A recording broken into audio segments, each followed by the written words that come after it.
Sindris and I picked our heads over the roof of the building that we watched the outpost from. We saw 4 armored Proctons enter the base, each equipped with rifle blasters and sonic grenades. One of their warships was parked outside. It sat about 50 feet to the right of the warehouse.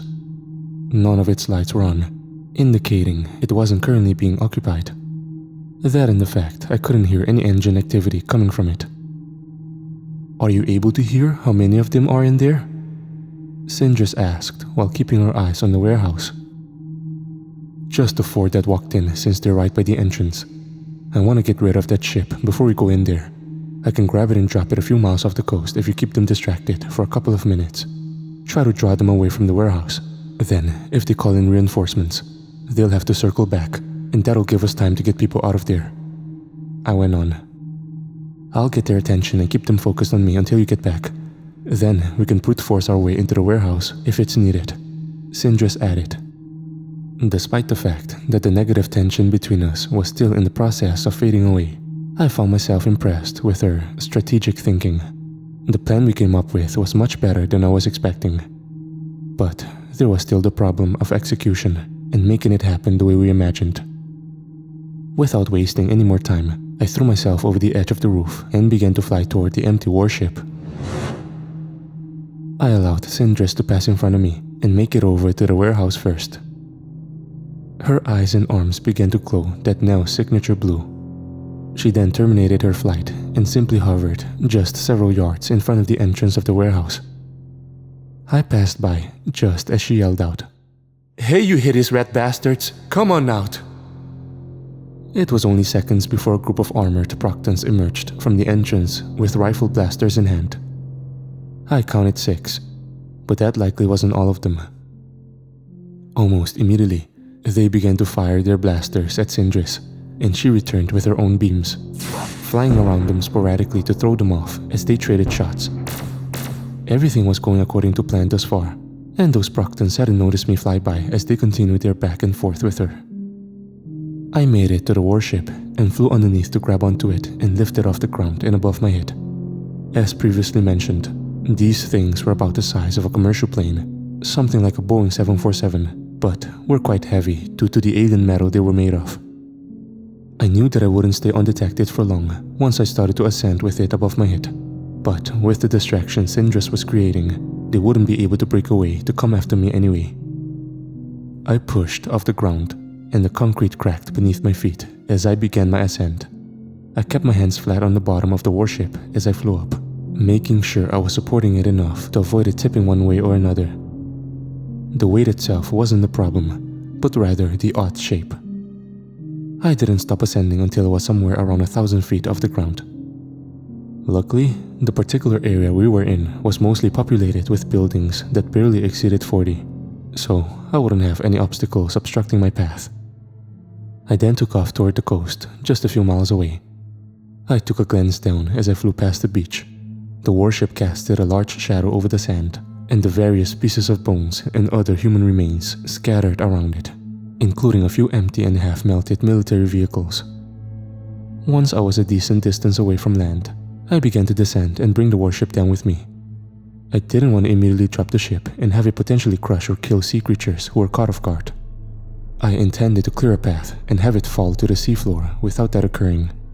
Breathing underwater wasn't a power I possessed, but being able to hold my breath for a long time was, and the pressure wouldn't be an issue either. I inhaled just as I broke the surface with the warship. I gazed down into the endless blue depths below, looking out and listening for any marine creatures in my direct path. Nothing but the call of a whale made itself known, but it wasn't close enough to my location to be a problem. I concluded that the sound of the ship entering the water scared off most creatures, but I nonetheless still guided it down to the bare seafloor. It kicked up sand all around it once impacting, and over time it would likely become a massive artificial reef. A win-win in my book. After I was sure the warship was sitting stable, I turned, looking up toward the surface of the water several hundred feet above me, and then took flight. And in mere seconds, I had broken back up through the surface of the water completely drenched. I then took off with haste back toward land and back toward the area of the warehouse. A sonic boom erupted as I surpassed the sound barrier, and then some, to get there without wasting any more time. Everything I passed by was a blur, even to me. Once I made it back, I caught the sight of Sindris in the midst of her scrap with the Procton soldiers. And so far, things seemed to be going in her favor. 2 of them were already dead, indicated by their charred, bisected corpses that were spread across the ground. She hit one directly in the chest area with a beam from her right arm. The Procton violently rolled down the street upon impact, dropping his blaster in the process. A bit of a struggle took place as he attempted to recover and pushed himself back up off the ground, revealing that the chest piece of his armor had orange burn marks in the shape of Sindris' beam. While she hadn't completely melted through, her beam's heat generated enough heat to severely weaken the armor with just the first blast, and I took full advantage of the opportunity. I flew down at the Procton just as he had stood back up and grabbed a hold of his sonic grenade. He held it up, preparing to activate it while she continued to battle his comrades. But I denied his chance of doing so by making a fist with my right hand and driving both it and most of my forearm through the weakened metal and his chest. He looked at me in complete shock, caught off guard by my sudden appearance. He choked and gagged, expelling some of that violet-colored blood from his mouth while he stayed there helpless while impaled on my arm. I lifted him slightly off the ground and pulled him toward me, my face just inches from his front one through that transparent helmet, all of his eyes going white upon me forcing him closer. "It's like you guys always say," I began, my eyes narrowing and nose crinkling as I felt that familiar sense of rage boiling its way back up to the surface. "Only the strong survive in this universe." And with that, I forced my hand to the left, grabbed a hold of his heart, and crushed it in my palm before simply retracting my arm from his chest and throwing his limp corpse to the side. "I'll kill every single one of you," Sindris shouted as she flew up and continued to fire her beams at the attackers. She hovered several yards above and stuck out her arm to take aim. But one of the 3 remaining Proctons had gotten a lucky shot off with a blaster, and, subsequently, a direct hit on her. She was sent tumbling almost out of sight. I flew at the group quickly enough to avoid being shot and followed up with a counterattack. I started by grabbing a hold of one of the legs of the closest one, and then began to swing him around in a rapid 360-degree spin, like a parent spinning their kid for fun. His body worked like a horizontal battering ram, and the other 2 Proctons standing in unison to him were sent flying in their respective directions. One was sent soaring before he crashed into the left side wall of the warehouse, while the other went tumbling down the street and slammed through multiple abandoned vehicles. And it was several seconds before he came to any sort of a stop. As for the one currently in my hands, I simply stopped spinning him, but maintained my grip on his leg before hoisting him up over my head and then quickly slamming him down into the concrete below, a move which I repeated several times. And by the time I stopped, the silhouette of his body had created multiple indents within it. All the rattling around seemed to really shake him up. He began to cough and choke. He lay there, and we both made eye contact as I brought my foot down on his chest, sinking him further into the cement and sending cracks through it that threatened to rupture far more of it than what was already damaged. He attempted to use his appendages to push my leg back up, but it was no use. "Your kind will never understand," he spoke in a weak, whispery tone. "Never understand that you were never meant." I didn't allow him to finish his sentence before I reached down, grabbed onto his helmet, and then threw him up into orbit with an angry groan. I then turned my attention to the one whom I had catapulted down the street. He had gotten to his feet and shoved a black beaten down sedan out of the way, the tire screeching as it slid along the asphalt. I stepped forward to begin flying toward him, but Sindris suddenly dropped down onto the ground next to him, directly facing the side of his body. She then suddenly lunged forward and placed one hand on his back and the other on his chest. And her arms, both her arms began to glow, and her eyes brightened as well. And with a forceful, explosive shriek, she then shot out a beam from each arm. And the Procton's expression of utter terror was frozen in place as she blasted a hole through his body that was so large that a full-grown adult could dive through it. The combined heat and energy of both beams put together was enough to melt right through the armor, and by extension, him. Completely. He dropped to the ground with a pathetic thud, and I looked at Sindris with a raised brow. "Not bad," I told her, to which she seemed somewhat taken aback.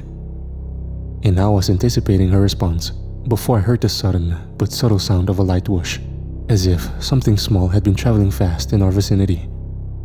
I quickly snapped my head to the right and laid eyes on one of the Procton's sonic grenades lying on the ground several yards away.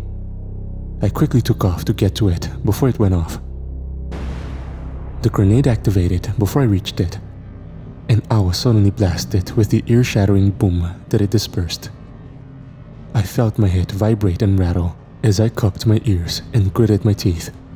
I dropped to my knees and cupped my hands over my ears. But it did little to halt the agony. I looked over at Sindris, and despite her not sharing my hearing ability, she too was in great pain from the looks of it, cupping her hands over her ears and squeezing her eyes shut. I pushed past the pain as best as I could and leaped over toward the grenade with my hands still over my ears. It drowned out every other sounds around me. And just as I prepared myself to take one hand off my ear to throw the thing up into orbit, I was shoved forward in a violent, sliding faceplant right into the cement. I felt something hard strike my back as I went down, and my hands momentarily came off my ears, increasing the intensity of the rattling of my eardrums. I turned, finding yet another armed Procton behind me. He raised the blaster he held in his hands and looked down at me with a face void of any expression. He said something that I wasn't able to pick up due to the grenade, but if I had to guess, it was likely about me being a pathetic human or something. I tried to pick myself up and lunge at him despite the circumstances, but he simply fired the blaster, and when the laser struck my chest, I was blasted underground and quickly buried under several feet of concrete and dirt. This, however, worked in my favor, as all of the rubble and debris on top of me helped to keep me protected from most of the sound of the grenade. But even while underground, I was still able to pinpoint almost exactly where it was. It still caused me some pain, sure, but not nearly as much as the direct exposure on the surface. I ended up flying and digging my way through the earth around me, using my body as a sort of makeshift mining drill before positioning myself right underneath where I knew the grenade was lying on the ground above. I stuck my arm up, shoving it into a patch of dirt before spreading my fingers and lining my palm up with the grenade's exact position, after which I then launched myself upward, blasting right through the earth and concrete and emerging from below with an explosive display back into the bright light of the sun. The moment I felt the grenade hit my palm, I pulled my arm back and threw it up with everything I had. It quickly vanished into the blue ocean of sky above us, and the piercing sound waves terrorized us no longer. Sindris had gotten back to her feet, both of her ears leaking thin streams of blood. I planted my feet back on the ground, before then reaching around the side of my head and pressing my index and middle to the area of my chin just below my ear. That familiar wet and warm sensation of fresh blood was there, and pulling my hand back and seeing the red on my fingers confirmed it.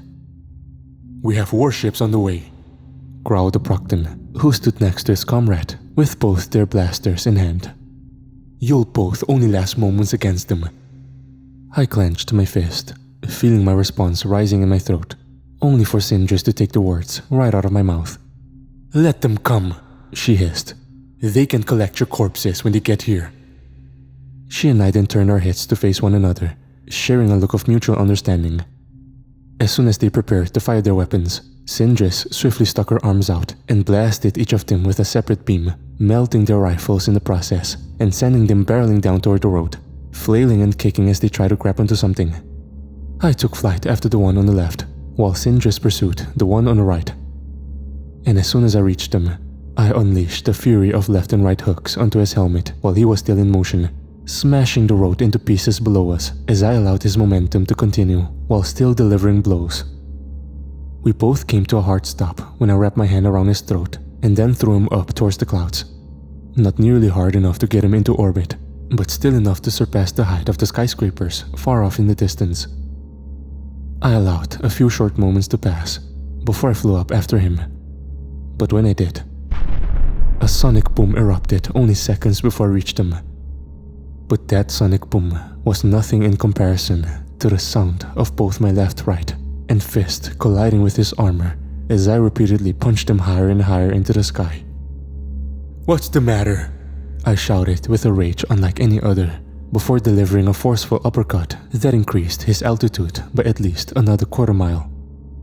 I flew up, not wanting him to get the chance to begin falling back down toward the ground below us. "You seem a little quiet," I snapped, before repeating the process with another uppercut and flying up to him, the both of us coming close to reaching low cloud level. "Go on, tell me how weak we are, how we were never meant to thrive. All I hear about is how we were never fit to live in this universe. So, go on, educate me." I exploded up with yet another blow to his chin, but when I closed the distance after flying up after him this time, I simply grabbed him by the throat and held him firm, letting the both of us simply hover those thousands of feet in the air.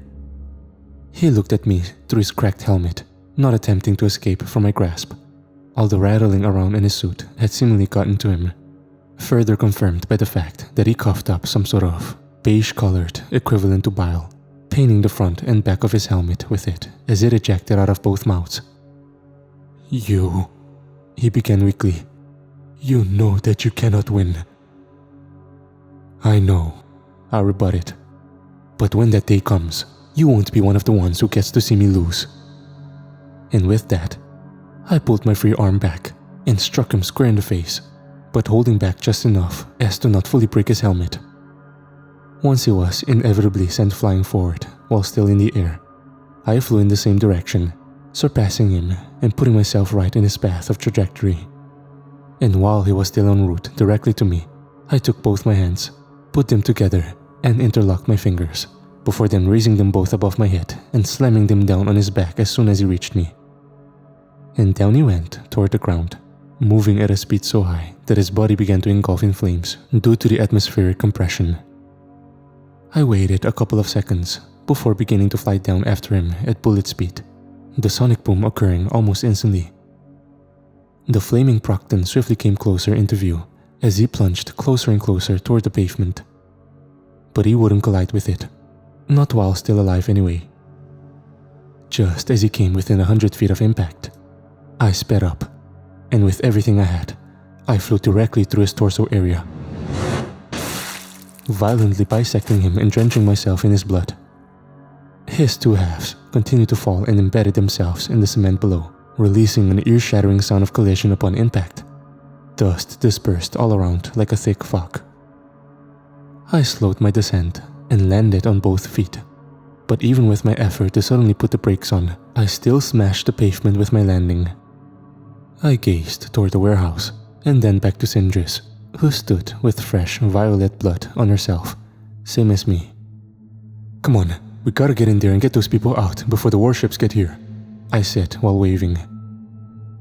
We then both ascended over to the warehouse entrance, which was mostly walled off by some sort of strange material that resembled marble in appearance.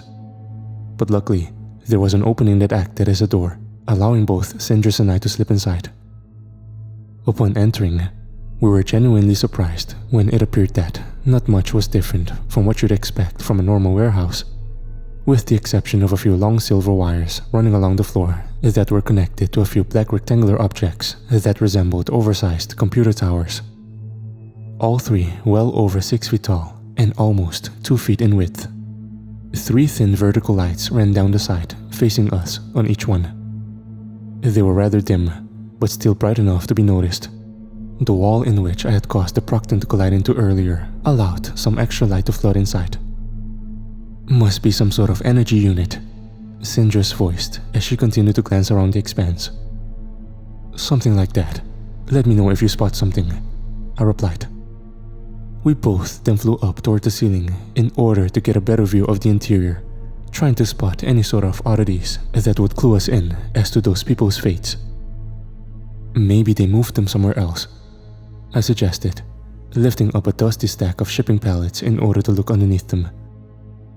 Sindris then suddenly froze in mid-air, catching my attention. "What's wrong?" I asked. "You might just be right," she announced, just before pointing to a particular corner in the interior. I turned my attention to the same area she had pointed. We both laid eyes on what looked to be some sort of circular opening in the floor, about the circumference of 2 semi-truck tires, with a strange silver railing almost completely surrounding it, save for a 3-foot wide gap. The opening appeared dark, with no light emanating from it. It honestly wasn't even noticeable without the shine of the railing. We both flew in its direction without saying a word and landed just in front of the gap in the railing. I peered over the opening after taking a step forward, and down below came a dim white glow of light. I did a double take once that light suddenly started to become brighter and brighter, like its source was moving right toward us. We both immediately adopted defensive stances, waiting for some sort of ambush or attack.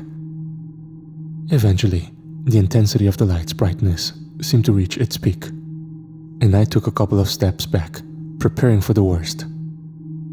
But nothing came. Nothing except the rumbling sound of metal and rock colliding with one another.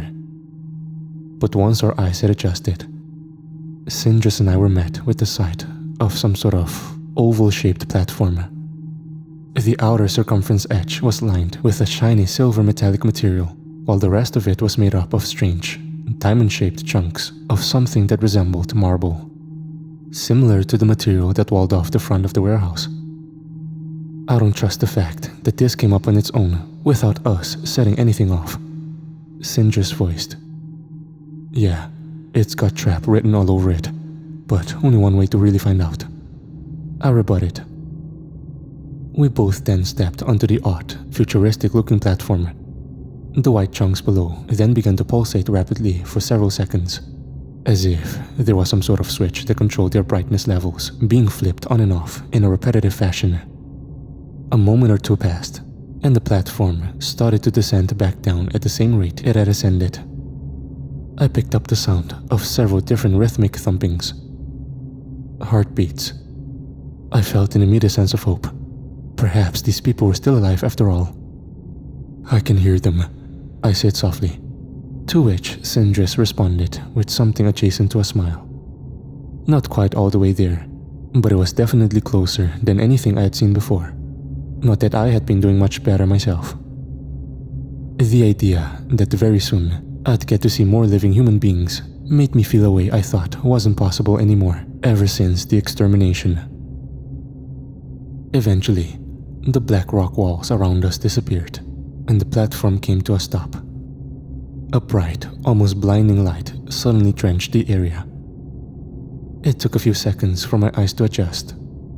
I brought my hand down from my face and was greeted with the sight of a large white rectangular room. It had that same sterile appearance as a doctor's office. Both the left and right walls were lined with all sorts of strange equipment, some of which included the towers and connected wires we had seen above ground. Toward the very end of the room, which had to be somewhere between 30 to 40 feet, stood an unarmored Procton with the side of his body facing us, not allowing his front or back face to detect Sindris or me. I could hear both his heartbeat and another, both within feet of each other. In one of the appendages hanging at his sides, he held what looked to be a small blade, and unlike the one that had been used to stab me earlier on, this one appeared much smaller and even sharper, almost like that of a surgical blade. Sindris and I didn't attack immediately or make our presence known. Not yet. As another Procton entered the room from what looked to be a corridor on the right, down at the end, not far from where the first Procton had been standing. In one of his appendages, he held what looked to be some sort of high-tech tablet. I guess iPads weren't exclusive to Earth. The rest must be prepared for examination. He's the one holding the blade. Subject 1 still hasn't awoken, and the rest still need to be converted. The cryo chambers down here are nearly full. We don't have space left. The others must be prepped elsewhere, responded the one with the tablet. We need to transport the rest then. The humans will be down here soon. The warships may not get here before they find us. You got that right, I shouted out, prompting both the Proctons to turn their heads our way, both of their facial expressions devolving into nervous uncertainty. No, no, no! We need more time! The Procton with the blade erupted, before the both of them turned to run down the open corridor to the right. And before either of them could make it to the threshold, Sindris raised her right arm and fired off a beam right in front of the entrance, stopping the both of them dead in their tracks. I then flew forward and had the Procton with the knife's throat in my left hand in less than a second. With my right, I reached down and snatched the knife right from the grip of his appendage and let it fall to the floor. The one with the blade simply stayed put, mainly because Sindris had her arm aimed right at him. One wrong move and he would be nothing but a smoldering pile of ash. "Where are the people you brought down here? I'm gonna give you a few seconds to answer. And if we like what you say, we'll allow you both to die quickly." While still within my grasp, he attempted to turn his head to the right. Well, my right and his left, down the corridor. So I allowed my eyes to follow where he was glancing. And what I saw will be forever burnt within my mind. The corridor was long. I could only see that it led to some other wide expanse similar to the room we found ourselves in. The width was several feet, and each side wall was completely transparent.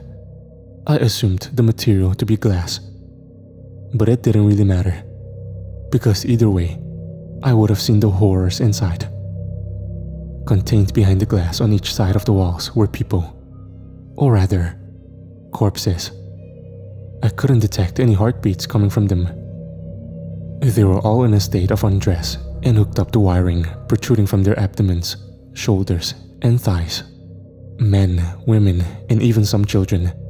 There was a faint frost on the glass, indicating they had been keeping the dozens of bodies cold in order to preserve them for their twisted means. Sindris, who stayed further back down the room and wasn't at an angle to see what it was I was witnessing, took notice of my sudden silence and bewildered expression. "Rubble? What is it?"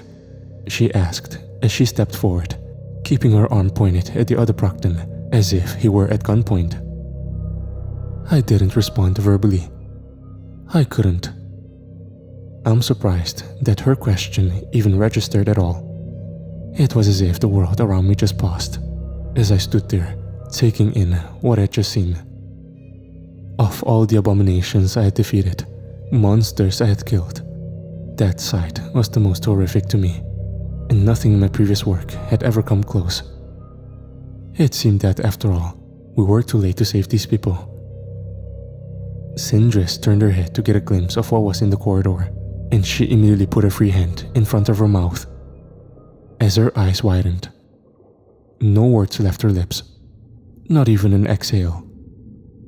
Without a second thought, I applied pressure on the Procton's throat, and my fingers sank right through his flesh and tissue, immediately spilling blood down on my hand and wrist. He had no time to gasp or express his pain as his head and body began to separate. And once his body fully became disconnected from his head, it fell and hit the floor, causing the Procton to gasp in disgust and terror as I dropped the severed head of his comrade. He then backed up, raising his appendages in front of himself as if to shield his body. "I'm not a soldier like the ones up there. Please, I have different orders. I just do what I'm instructed. I'm begging you." "They begged too," I snarled, before then lunging forward, driving my fist and forearm right through the center of his front face before yanking it back to me, silencing him just before he collapsed. I slowly approached the glass on the left, putting my blood-stained hand on it to look at those inside. There I was, powerless to reverse what had been done to them. I felt tears begin to form in my eyes. I imagined all the pain they must have suffered being nothing but guinea pigs. Whatever terrible experiments or procedures they did on them, I didn't care to know. At the very least, they weren't in pain anymore. That was the only thing that kept me from having a meltdown. I could hear Sindris behind me begin to choke as she held back sobs, specifically while looking at what appeared to be a family inside the glass. A mother, father, and their 2 children. They were elderly as well. No matter their age, their race, their sex, there they all were, stashed behind all the glass like cattle in a meat freezer. "I failed," she said. "I should have come here. I could have saved them. They'd still be alive if I hadn't been a coward." "It's not your fault," I interjected, turning around and reaching to put a hand on her shoulder before deciding against it. "They did this." "No, you don't get it," she erupted before turning around. "I let this happen. I saw them bringing them in here, and I kept going, all because I wanted to follow some orders that never even fucking mattered. They're all dead because of me."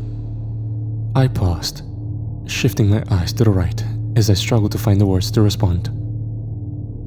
"We're not gods. We can't be everywhere at once. We couldn't save them. But we can still avenge them. I want to make them all suffer for what they have done. And we will. We damn sure will. I'm not a hero. Never really was. How could I ever call myself one when I let something like this happen? We both failed just as much as the other. You and me have an opportunity to make sure this doesn't go unpunished, and we need to take it." Nothing further was said for some time, but as the silence set in, I heard more rhythmic thumpings coming from down the corridor and around the right-hand corner. Assuming that it was more Procton's, I dashed down it with a raised fist and a curious demeanor, only to turn the corner and be met with a sight that made me drop both entirely. There was another large room at the end of this hall, but unlike the previous, it took on a shape closer to a sphere than a rectangle. The same sterile white walls were present, but were broken up by sets of thin red lasers that ran down the floor and up into the ceiling, creating the appearance of prison cell bars. The spaces behind the bars looked to be no more than 50 square feet, but most were empty, save for one. Behind the laser cell bars was a man somewhere in his early 40s, and unlike those behind the glass inside the corridor, was clothed. The same applied to the other two people inside there with him, the first of which was a woman who appeared to be the same age as him, holding a young girl who couldn't have been older than 10. It was instantly clear to me that they were a family. The shared expressions of hopelessness on their faces as they huddled close together said so. They all threw their heads up upon seeing me, and the father's look of utter despair dissipated. You're him, the rubble guy," he stuttered. "You can call me Victor, sir. We're here to get you and your family out of here," I replied, pointing to Sindris who stood close by. "I thought all the heroes were dead," voiced the woman as she continued to hold the child. "Not all. Some of us are just too tough for those ugly bad guys," Sindris countered with a softer tone, making eye contact with the little girl as she did. The girl and Sindris exchanged a pair of warm smiles, and despite everything we had just witnessed, she seemed joyful at the sight of the child. "We're gonna get you and your mommy and daddy out of here, okay?" she said, while stepping forward slowly. The little girl giggled, darting her eyes up at Sindris with a relaxed look. Even though everything she had likely witnessed, her joyful child nature hadn't been fully taken away. "I like your eyes. They're pretty," she complimented, to which Sindris let out a delighted chuckle. And without warning, we all heard the sound of a massive thud coming from up above. And not far away from where that had originated, I picked up the sound of a mechanical roaring.